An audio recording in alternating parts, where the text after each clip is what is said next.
pushing the boundaries of expectations, and rewriting the rules of adventure are the reasons we get up in the morning.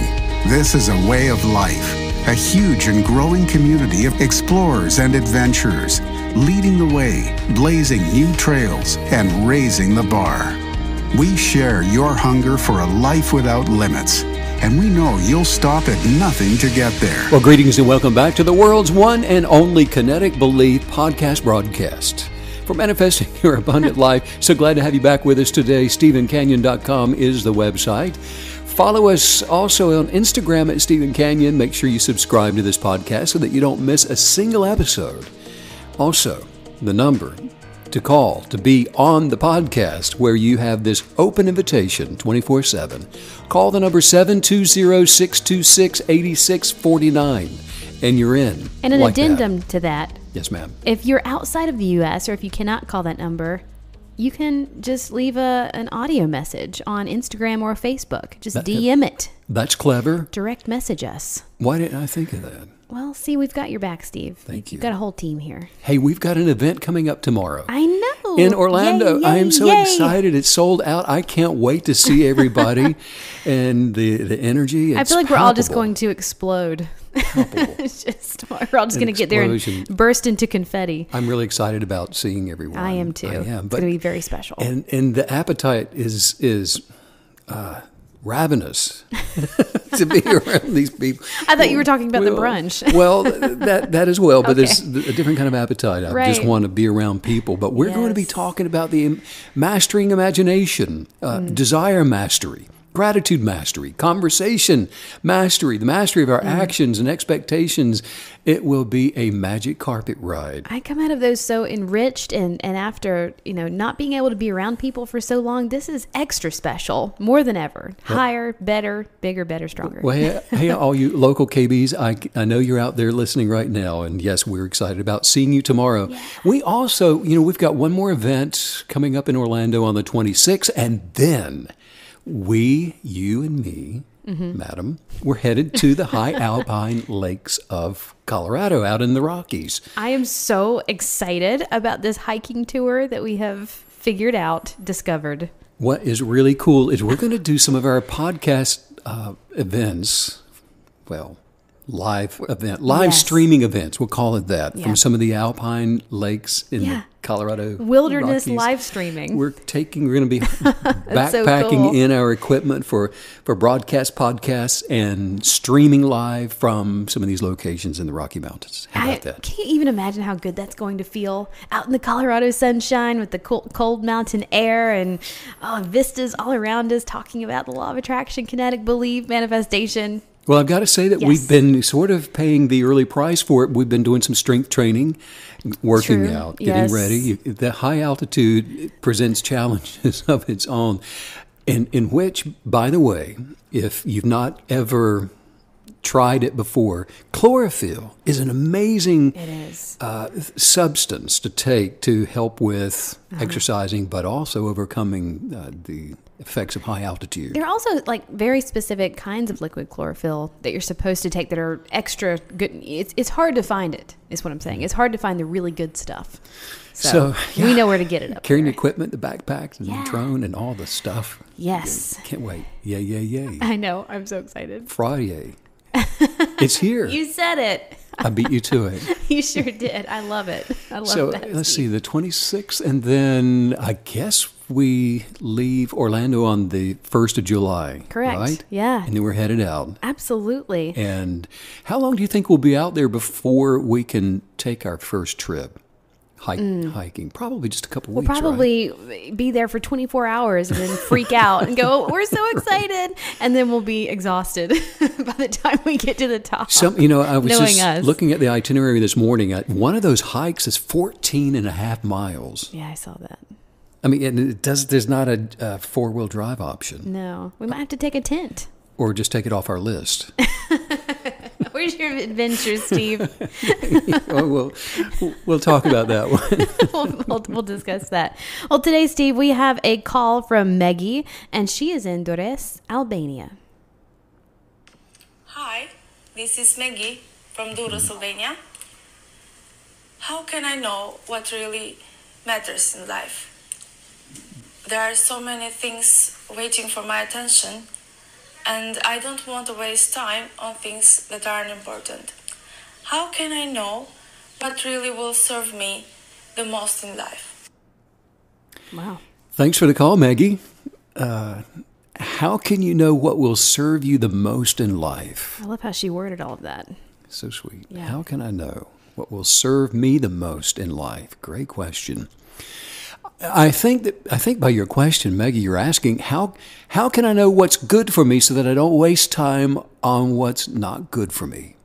Mm-hmm. Make certain that not to confuse things that require your attention with things that aren't important to you. In other words, things that are not important to you are things that you're not giving any attention to. Albert Einstein said that the most beautiful experience that we can have in this life is the mysterious. Now, think about the word mysterious for just a moment. Mysterious, which means that there's an interesting quality to something. Well, what is it that makes something interesting? It's your curiosity about it, isn't it? You're just curious about the thing. How to know if something is good for you? First of all, Maggie, nothing in of itself is either good or bad. It's a thing. It's something a form that has been given a label that you're identifying with, that you've labeled it as good or bad. It's what you believe about the thing that defines it as good or defines it as bad for you. Anything is good if you interact with it while identifying with your sense of curiosity, identifying with your sense of, as Einstein said, mystery, while having fun with your intellect. Your enlightened, heightened sense of awareness, which transcends the conscious awareness of ego, transforms any situation, Maggie, from the unimportant to something that is important to you. So, look, and I don't know about you. Again, thanks for the call. But if you're not new to these podcasts, this is what is meant by everything always working out for you. This is what's meant by everything being good. There's good in all things. All things become important because you see the mystery in it. You're entertained by your intellect with the thing that is before you, whatever it is. There is good in all things to the one who is grateful in all things, not for all things, but grateful in all things. And there are two fundamental sources for observation, which is the scientific term for belief. One source for observation that identifies it with labels. It believes the story that you're telling yourself about the thing. And so your ideas about this thing is then going to be rooted in a narrative that's good or bad, a story that you're telling yourself. And it reasons and it has arguments, and this is the human's natural way of life, natural way of navigating. So Maggie, that's why you find yourself, you get up in the morning and you're going, I just don't want to do this thing. I feel like this is a waste of my time. I need to do this thing because this is good for me. This is something I'm investing in, and I can see myself advancing through life by doing this important thing versus this unimportant thing. I love this idea of what story are we telling ourselves? Because you've said many times before that we always have this running inner dialogue. It is always running. That chatter never, ever, ever stops. So, but seeing it, reframing it as a story. What story are we telling ourselves about our day-to-day tasks, what we need to do, what we want to do? It's wow.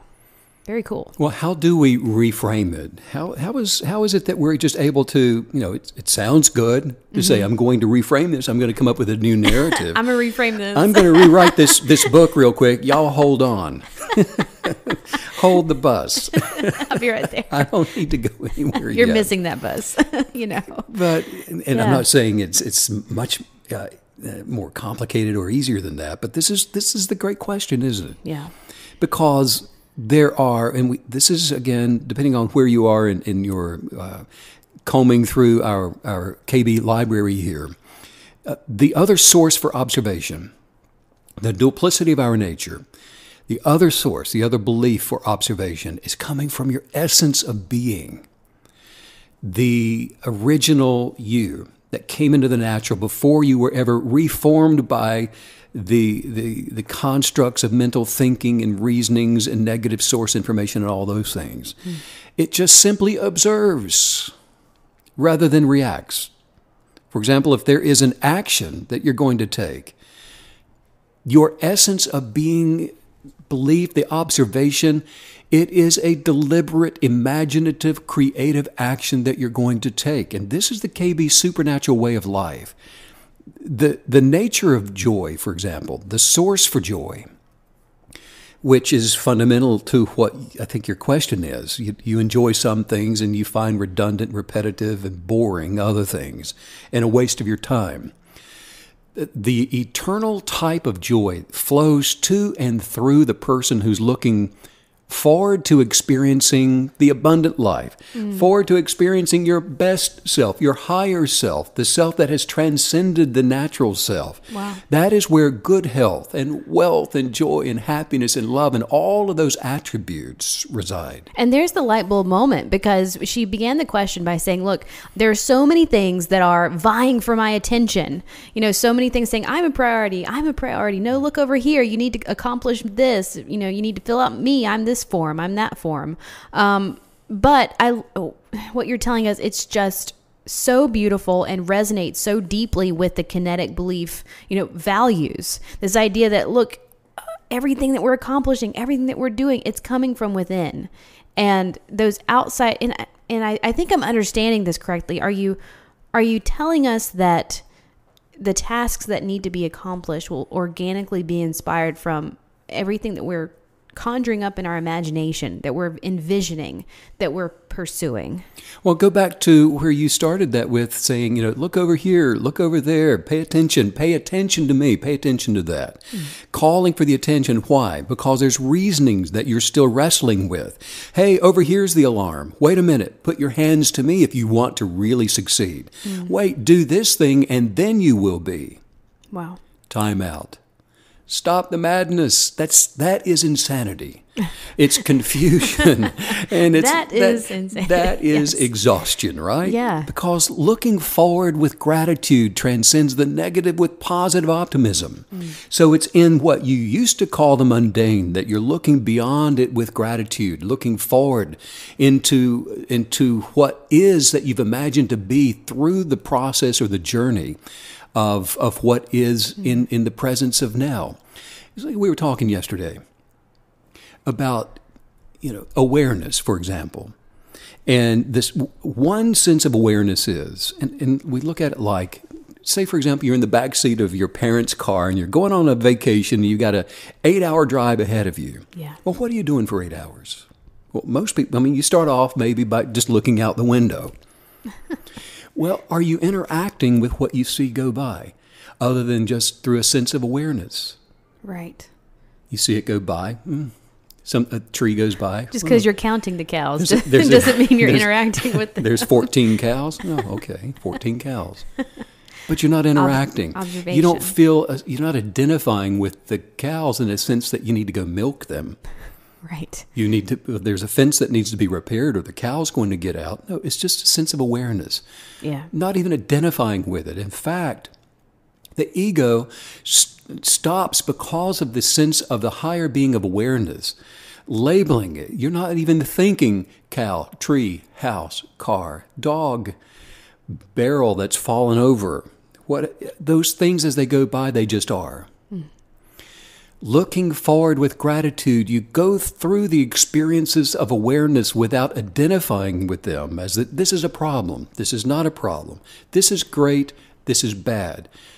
Creating a story, an inner dialogue narrative of a story that is either good or bad. It just is. So it's through this proper perspective where the higher being has transcended the egoist thought forms, that expectant hope sustains our happiness within the substance of optimism. Optimism is a substance on the quantum level. It has a substance that is attracting like-kind, attracting what you're optimistic for, being grateful in all things. And it is a state of being rather than the mental state of just dreading. Dreading that comes from having labeled something as, I don't want to do this. Right. I'm fearful of this thing. I don't want to put this is a waste of my time, which is another way of saying I'm fearful of this not progressing me and rewarding me with a better life. Well, this is really presenting itself as a source issue. Because let's say, for example, that I'm starting a new business and I have a huge registration form I need to fill out. I know it's going to take me at least an entire day, maybe 2, and I'm avoiding it. I don't have time. I can't believe I even have to do this. But then as I think about that, if that task is emanating from the source of a vision within me and a desire within me to even have a business, instead of existing, like you're saying, as this cow passing, it's an outside of myself entity that's vying for my attention. I just think it's interesting that you can have the same task. You can have the same thing that you need to accomplish, but where is it coming from? Where's the request that it needs to be accomplished? Where is it even coming from? Is it emanating from within me as part of my vision that I want to fulfill, that I'm excited about and that I'm manifesting? Or is it just this horrible task that exists outside of myself? I hope I explained that right. But I think it's interesting that we do have sources, because you're talking about identifying.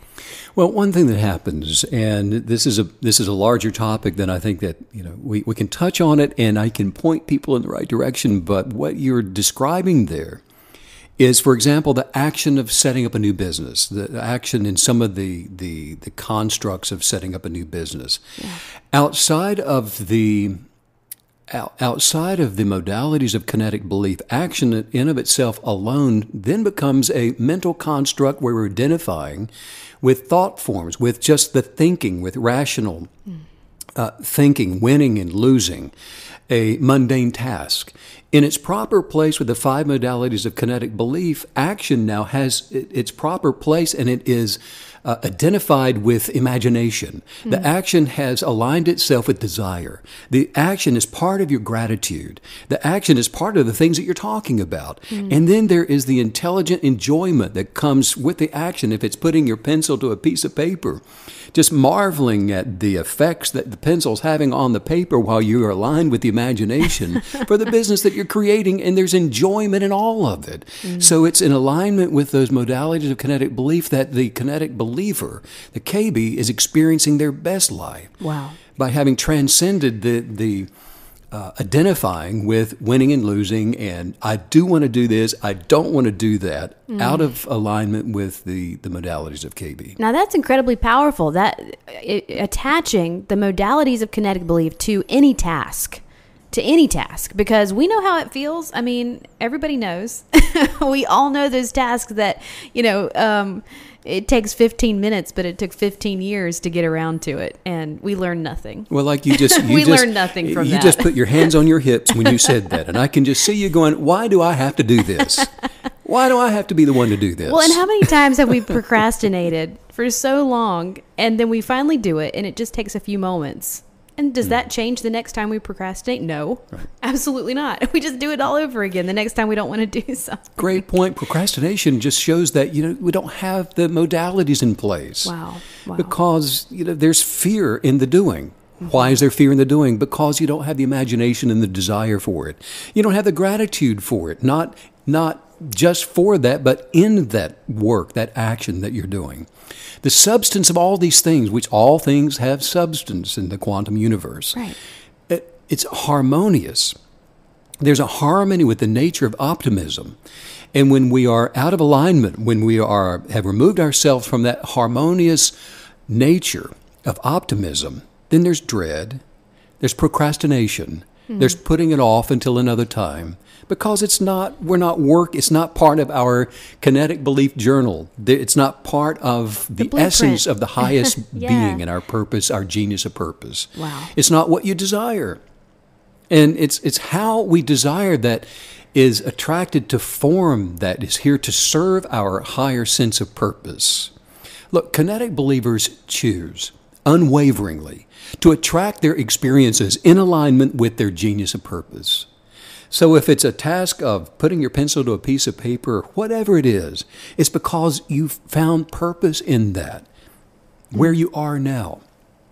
Trying to figure out what you should or should not do.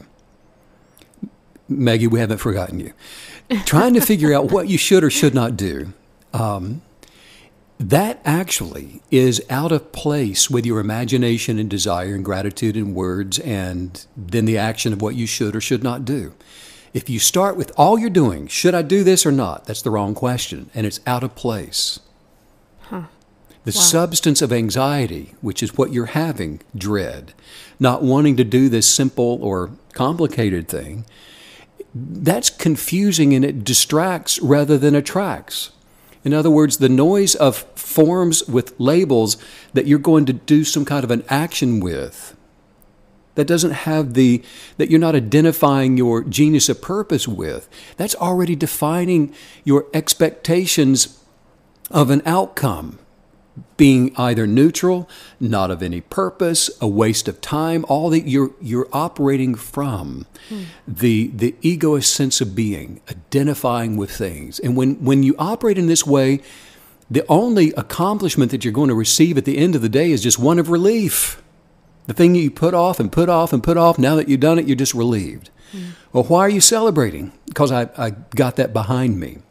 Relief that you just push through what you had been dreading all along, rather than saying, I am so grateful in this project. I am so grateful for this opportunity to observe it, to experience it, and to accomplish it, and that it's part of the bigger plan, part of where I'm already going on this journey, rather than dreading it. There is an abundance where there is no fear.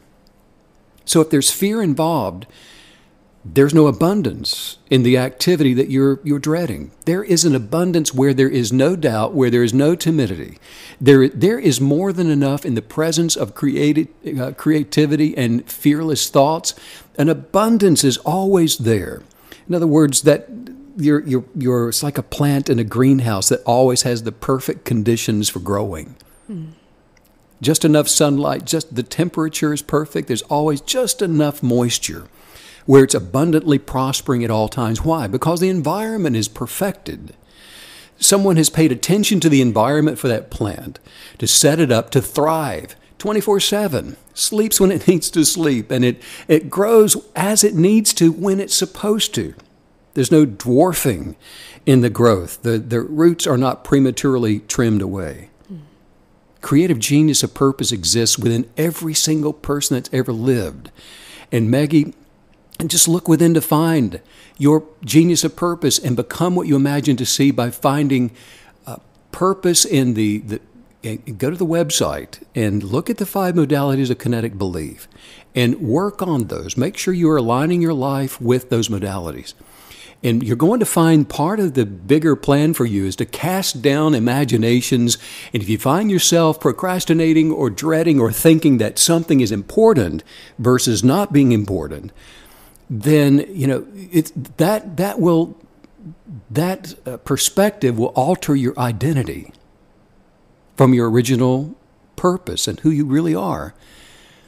But it's by journaling what you imagine to be, what you desire to see, from the optics of your inner self, that begins to manifest your best life. I think it's really interesting that in her question, she also said, how do I know what will serve me?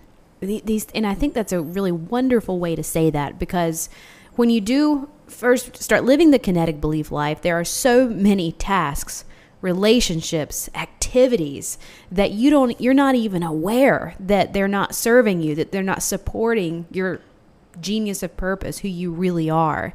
And so I'm finding myself wondering, as you continue in this journey of kinetic belief, do those things just fall away naturally because you're focusing on self and being, living as a KB, or do we have to pause and take stock of these things?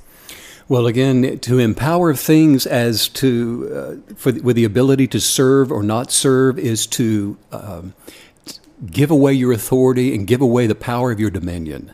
All that comes from within. So there is no thing that is good and no thing that is bad. We define all things according to our higher sense of being. No thing is good. No thing is bad. And so all things become subjective to the kinetic believer. And we can't be put into an environment now all of a sudden where we begin to decay because of the environment. That is to say that we are being lorded over by circumstances and situations, victimized. Because if the circumstances aren't perfect, then I can't be perfect. If the circumstances are perfect, then I'm doing great. Wow. No. We are the final authority for the environment that we're in. And if we don't like what we see, we change ourselves. Yes. And then by emanating the highest version of self from the inside out, changes circumstances. I love when I have a question and you're like, well, let's fix the question first. And then I can give you the right answer. Your questions are always spot on. But that's it, right? Even just asking the question of understanding what something will do for me is the first step. That got me. but that goes back to organizing. If I can just get everything just right, then I'm going to be amazing. Yeah. And that's not the case. That's not it. And I love how you said everything. That's a great line, a great quote for us to hang on to. Everything is subjective to the kinetic believer. We call it, we say it, we define it. We're not under anything. We're not under any labels. We're above everything, not beneath. That is what's meant by unconditional. That's a big word. And especially when you put it in front of the smaller word, love. There's nothing greater in the universe. What is meant by the power of unconditional love anyway? It covers all things. Well, what thing is left out of all things? Isn't that it? That's part of the journey. We have to think through it and be like, oh, it includes that too. It includes that too. Yes, and that. There are no exceptions. Everything. All things. Covers all things. So within the lens of unconditional love, no thing is good, no thing is bad. All things, now think about it this way, all things now become unconditional to you. Unconditional to your belief, unconditional to your authority, unconditional to the super when it's matched with your natural, because it's the flow of perfected health, the flow of wealth and happiness and joy and peace that is attracted from the center of unconditional expectations, unconditional love. And this really requires, I'm sensing it really requires such an open-mindedness, an open heart, an openness to understanding and to shifting and changing perspective. Because, so many times, many of us, we've been taught to put everything in a box, to label everything, to file everything away in its own perfect little category. And I need to, mathematically make sure everything perfectly fits in my life and that I have a handle on it. And that is so opposite to this way of living and thinking and believing. Our 50% is self. The 50% that belongs to the universe is everything else. All other things are rearranged to align with your self-expectations. So the meddling of the ego is to say, I need to go in there and do some pruning over there. Well, I got to go down there and change Joe. I need to change Wilma. I need to change the way Sally's been thinking. I need to correct Robert's way of talking. I'm going to fill in a blank. Yeah. And keep arranging people, circumstances, things, so that then I will be happy. Then I'll be successful. Then I will be at peace. That reminds me of when we lived out in Colorado in this beautiful home out there, but it was enormous. Can I just say that? It was ridiculously big, and we were utilizing it to, do orchestra rehearsals out in the mountains of Colorado. So it was so fun. But I just remember that as soon as I had a wonderful friend and lady out there that would help me clean this place, but I literally remember we would finish and need to start over, immediately. Like, okay, the dust settles on the other side. Exactly, but that's what this makes me think of. The way you're describing the ego, it will never work. Just the moment you get everything just right and you think you've micromanaged your way to happiness, it's all just going to, this begins to fall apart, and then that begins to fall apart. And it's a ruse. Well, it's a philosophy of managing competition. Yeah. And when you emerge from that philosophy of competition, meaning that, some things are good and and to be desired. Other things are bad and I need to fix that. I'm going to have to change that. And because otherwise I will need to avoid that. The KB is at the end of their egoist self and at the beginning of the one who is life, where they are unbecoming all of their life negative influences and transcending to the original intention for all things being good and as they should be where they are. Not because we are identifying with it, but because they just are. Think about it. If something is considered to be bad, there's a bad story that goes with it, don't identify with it. Right. Allow it to be what it is. It's still evolving. It's not finished. And all things are not equally evolved. They just are. And this is really going to help, I feel like more than anything, when we're dealing with our past and when we're dealing with past relationships, that, you know, even who we were before we became kinetic believers, because that allows us to look at that sense of self even so many years ago or even recently and just call it what it is, part of our journey, part of our evolution, and that it's okay. And that's the way to so-called deal with the past, because to deal with it is saying, I need to go back and change it. Yeah. I need to go and have a conversation with Ricky and all those others that did me wrong so that I can deal with my past. Yeah. The way we deal with it is, first of all, the past doesn't exist. That was some soil that was fertile that you pushed up and grew out from and away from, and it no longer exists. Wow, that's beautiful. There's no such thing as the past. There's no such thing as the future. There's only now. So here's a question.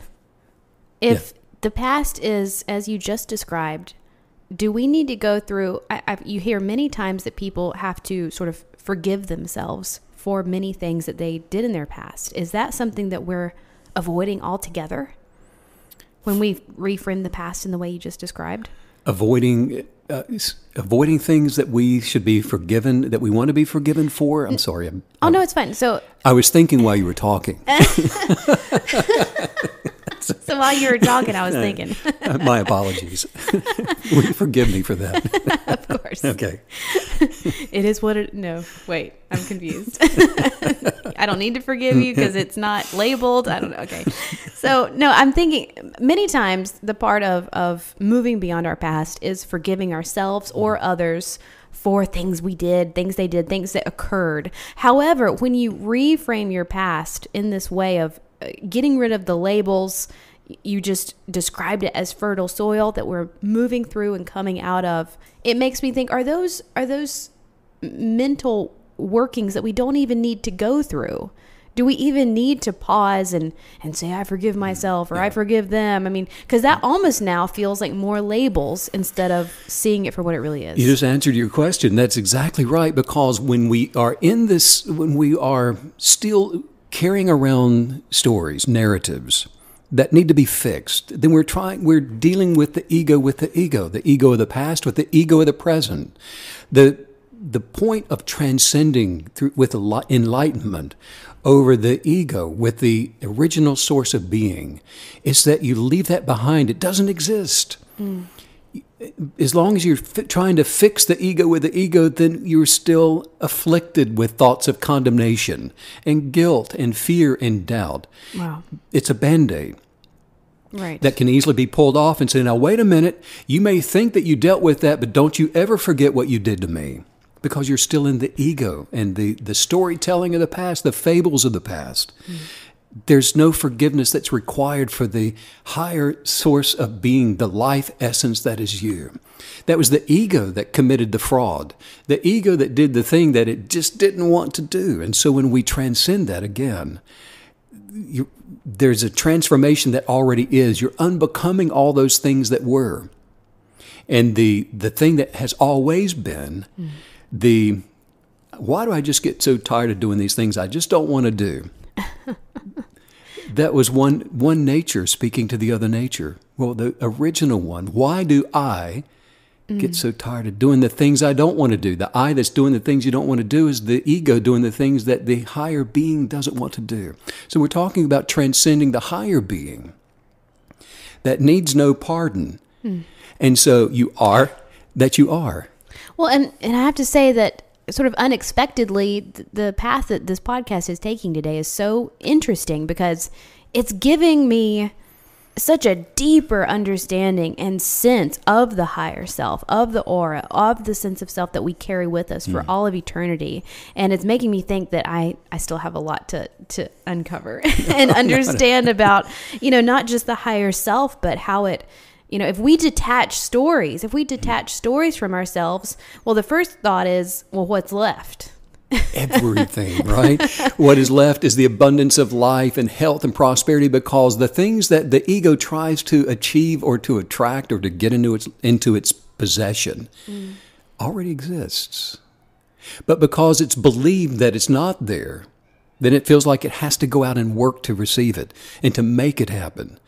But, for example, the creative creator, the KB, doesn't simply just check things off of a have-to-do list as it goes through the day, like Maggie's talking about. Right. The KB's finding enjoyment in the list, not for any particular reason, like you mentioned, working on some paperwork or something, but because of the unconditional modalities of their kinetic belief, where no thing is good or bad, and you determine your beliefs for the purpose of your genius of creativity and the enterprise of that. And so, what is the way of wisdom for opening the business that you're talking about? What would the way of wisdom be? What is the way of your genius of purpose for changing a tire? What is the way of enlightenment for cleaning the kitchen? What's the way of wisdom for raising 5-year-old adults, not children? What is the way of pumping gas into my car from enjoying observation? What is the way of making a phone call from my higher sense of enjoyment? Wow. See, the question, how can I know what's important and what's not important, is always answered with another question. How are you adding to the delight of your awareness through every interaction? Because it's awareness. Awareness is not defined by great things versus small things or things that are not great. Awareness, it just is. Kinetic belief is an unwavering expectation according to creative awareness, creative purpose. And we don't consider a downside. We don't consider the market trends or poverty or disaster. Our minds remain focused on purpose. Abundance is not attracted to labels. Abundance is not attracted to identifying with things being good or bad, worth my while or not worth my while. Abundance is attracted to the original plan for observing all things in gratitude. All things are good and to be observed as being good. This is the way of the expanding universe. A moment ago, you touched on really seeing things through really a lens of kinetic belief, and you even said a lens of gratitude. And when I think about awareness, it does make me wonder, can you attach any lens to that, good or positive or negative source energy? So as we focus on awareness, become more aware, is it also important to attach the lens of gratitude, that lens of abundance, to our awareness? Yes, because if it's not, if you find yourself not being grateful or happy, or you're worried and you're anxious about a thing, that is a red flag that says, check your sense of awareness, because the ego adds a story, a negative story, an outcome, something that it promotes fear, and it lets you know that you've moved away from your higher being and over into the universe of labels. Which is a low vibration, like you talked about yesterday. Low vibration, because you are re-identifying all that is good with something that's not. Wow. There is a substance which permeates all of the universe in quantum physics, and it's known as the God particle, which creates form according to your bias or according to what you believe. Kinetic believers enjoy continuous, successful lives by imagining the desires of their purpose and believing in the present tense of the substance for that. How does all of this work in the practical world, which we're talking about? Because we get up and you do your 21 seconds of preparing yourself to march out into the day. Which was awesome this morning, by the way. I loved it. It was, wasn't it? It was. It was amazing. That's the way. It's a great way to begin. Yeah. So you are levitating as you come down the hall from your bedroom, Basically. And you put on your hat and you get your cane and you go out the door into the practical world, physical world. How does all this work there?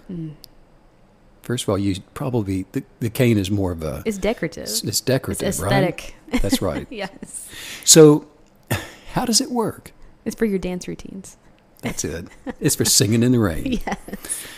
Well, if you want a new car, for example, and you're a kinetic believer, it's not enough to create a thought form of the new car until the car is somehow formed in your garage. However, if you want a new car, imagine and hold the thought form with the most positive gratitude and assuredness of the present tense possession of that car that has already been constructed and it's on the way to you. After creating and journaling the thought form of the car, determined to never again question whether or not that car is coming to you or not, don't worry about it. Don't doubt it. Don't be fearful of it. Don't question it by dwelling on it, by speaking of it in negative terms. Don't mention it in any other way except that, you know what? You are excited for its arrival. You are doggone excited. Can't sleep, Christmas Eve, holiday eve, vacation day, excited about it, whatever it is. You cannot wait. You're excited. It's here. You cannot attract a new car by complaining about the old car. Now, you can go and earn a new car to replace the old car that you're complaining about with hard work, sweat of the brow, and it will come and you can say, hey, look, everybody, what I attracted by working 80 hours a week and taking out a loan with 18% interest or 24% interest. Look what the law of attraction did for me. The law of attraction is like, don't bring me into this. Leave me out of it.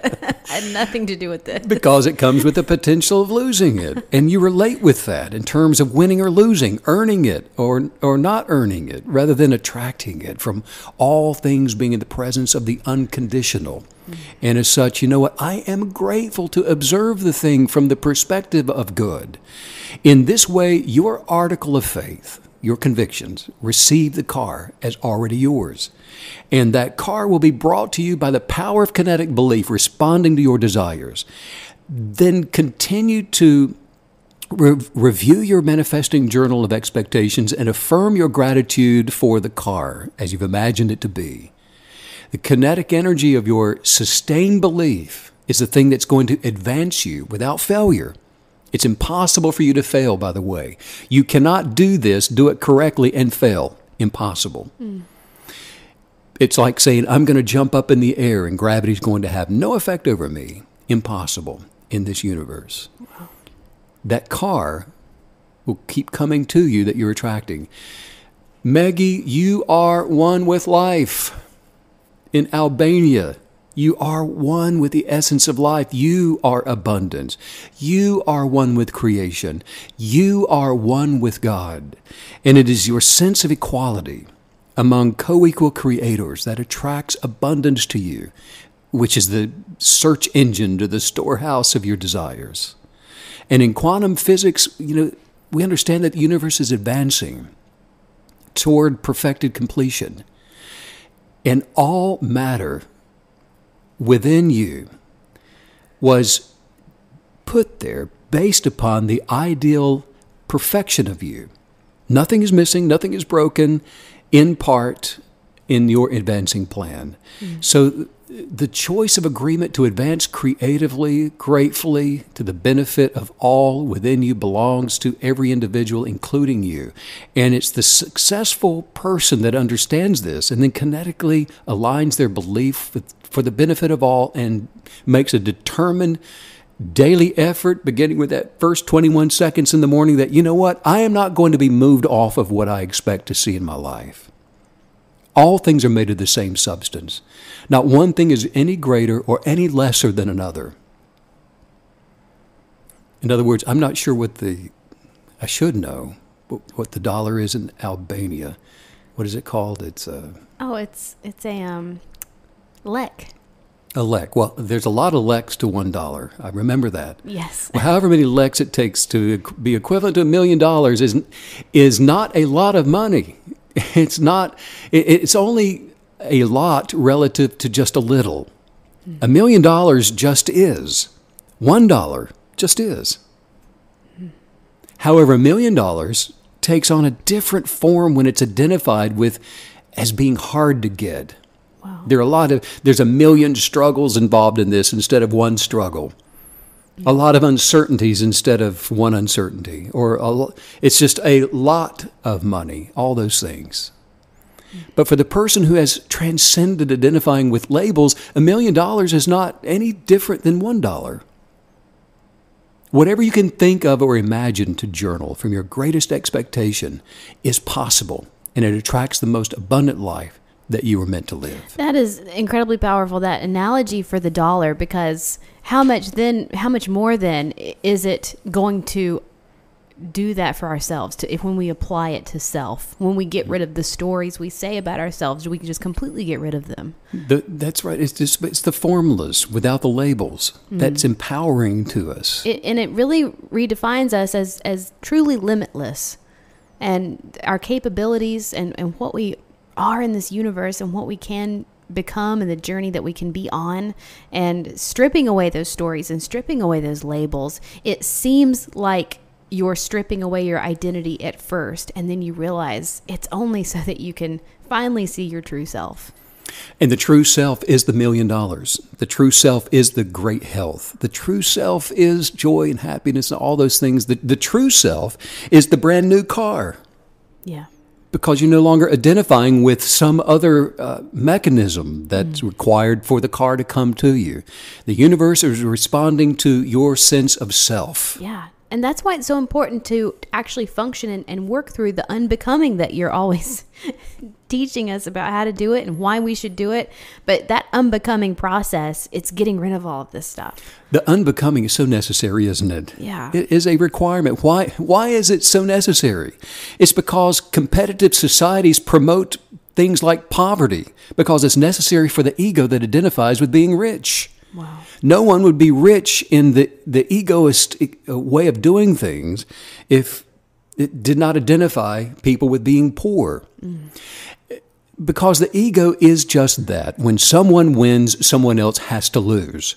Both winners and losers require identifying with the ego for those things to be good or bad. And so Maggie is wrestling with, is this a waste of my time? Is this good for me? Is this bad for me? Is this good for me? Operating from the place of identifying with those things. Yeah. Winners identify with being the best, having the most, being the smartest and the most popular in that system. And those who identify with things being good or bad will experience good times and they'll experience bad times. In other words, they will fall victim to the bad occasionally, and occasionally they fall victim to the good. Random chance. Neither outcome will be from the abundance of their transcendent being, which is always good. With the conditional sense of things being either worth your while or not, also comes the roll of the unworthiness dice, which then becomes a factor for believing for wealth or health or love. The broken creative creator has believed society's indoctrination to desire modest surroundings and to imagine just enough substance to barely get by. Just if I could just pay my bills, then I would be happy. No, falling unconditionally in love with yourself is the beginning to unleashing the entirety of your imagination, where you begin the supernatural process of advancing your being toward your highest desires. There is no lack in the imagination of abundance. For example, you know what? When people who identify with labels like we're talking about, when they think about having wealth, for example, they begin with thoughts of creating wealth, right? And then they assume that money just flows in one direction and that it is toward them. This is an idea, a thought form constructed from the natural laws of competitive economics. The KB understands that, you know what? Money flows from me, then to me, and through me. Money is an energetic that I am putting out there through the power of my expectation and my belief. They don't see themselves as having money only after money comes to them. They are wealth. They are wealthy. Wherever they go, whether or not they have a nickel in their pocket, they are abundantly wealthy. Wow. And it's by intentionally becoming a kinetic belief journalist that you are shifting your paradigm of thought patterns. And it's that shift that begins when you turn to your within, like we're talking about, and you begin creating the future of your best life in the present tense of now. Maggie, in Albania. I keep perking up like, what? Maggie, Yes. sit up straight. Just kidding. Yes, I'm here, present. Maggie, over there in Albania, here's what I would like for you to do today. Center your energy and remind yourself what's important according to your genius of purpose. What moves you? What do you see? Who do you see yourself outside of what you've been told by others? And you know the differences. And when you get overwhelmed with your daily pursuits, stop what you're doing and center your energy by imagining the holistic picture of your journey, the bigger picture outside of forms. You're in the backseat of that car and you're just watching the world go by. You're on a journey. See yourself on this journey. Don't create a space for dwelling or living in the regrets of the past. You have to really ask yourself, what is it that you want fearlessly? What do you desire in this life? Now, you may want a spotless home. Maybe you want the absolute perfect pet. Megan wants a bearded dragon. Perfect bearded dragon, if that's what you want. Just imagine that. Just make your desire in the present tense by becoming moment-minded and as detailed and excited as you can possibly be, as you can stir yourself up to become and actually see yourself in this life. Change the things around you if they don't agree with your vision. Imagine them to be changing. And this is the beginning of your kinetic belief journey to receive exactly what it is that you're believing to attract. Your circumstances will change as long as you stay the course of looking within. Not without. Don't be distracted by what you want to be changed. Let your attraction come from what you're imagining things to be. Focus on what you imagine, and you delightfully stir yourself up to be the potential of your genius then. And I'll tell you this, never, ever again, just refuse to ever again regret something that you have not already done. The creative option is to live today with a perfect attitude and carry the life of today, the perfect attitude of this moment into your tomorrows. This is the way to live creatively. You get to experience every single new moment with the new expectant you. Now, it's going to take meditation. You're going to have to set aside a place and a space for that. Take that 21 seconds. If you don't know what I'm talking about, go back to yesterday's podcast and listen to it. And meditate. Hold tight to your kinetic belief journal to not sink into the old thoughts and reactions. There'll be temptations to do that. Blamers will come up. Border bullies will come in and condemn you of something, but refuse to sink into those old thoughts and break away from those old habits. And you're going to need to let go of the past, and you're going to have to live every moment with a creative outlook. Because you are only presented with things that you need to experience to be the best form of yourself when you look within. And when those things are negative, because they are being measured from the ego, cast them down. Do it by not considering them as some kind of alternate possibility for yourself. Remain unwaveringly steadfast in the pursuit of you, because there's no failure. Those are just choices that you would never make again. You're getting closer to your highest successful self every single time that you take the creative position to live creatively by embracing every new colorful stroke of fresh perspective that comes into your thoughts. Believe that you are all that matters, because you are. This is your life. This is your sense of awareness. This is you being you. If you do that, then guess what? Everything else will fall in line with that. Isaac Asimov, scientist and author, he wrote that your assumptions are your windows on the world. Scrub them off every once in a while, or the light won't come in. Let's work on some highest viewpoints. What? Highest viewpoints?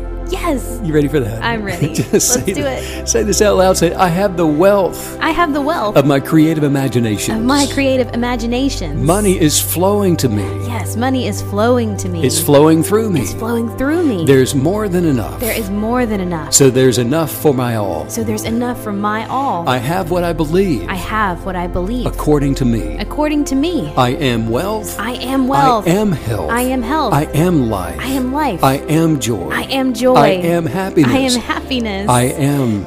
I am. Therefore I am. Therefore I am. Beginning this very moment. Beginning this very moment. I no longer consider poverty. I no longer consider poverty. Or lack. Or lack. Sickness. Sickness. Brokenness. Brokenness. Or fear. Or fear. The great wealth of streaming rivers of abundance. The great wealth of streaming rivers of abundance has found me. Has found me. And why not? And why not? I've located it. I've located within this journey of understanding. Within this journey of understanding. And the wisdom. Of all. Is within me. Now. Steve, you're so extra. I love you. Thanks for a great podcast today. Why everything always works out for me. And I do know that to be true for you. I'm so excited about the weekend. The weekend is here. Yes, big day tomorrow. Let's make the most of it. Big day tomorrow. Yeah, wishing all the KBs an awesome weekend full of inspiration and creativity and adventures. Sending out much light and love to all you KB creatives all around the world. And thanks as usual, Steve, for all the wisdom. Bye.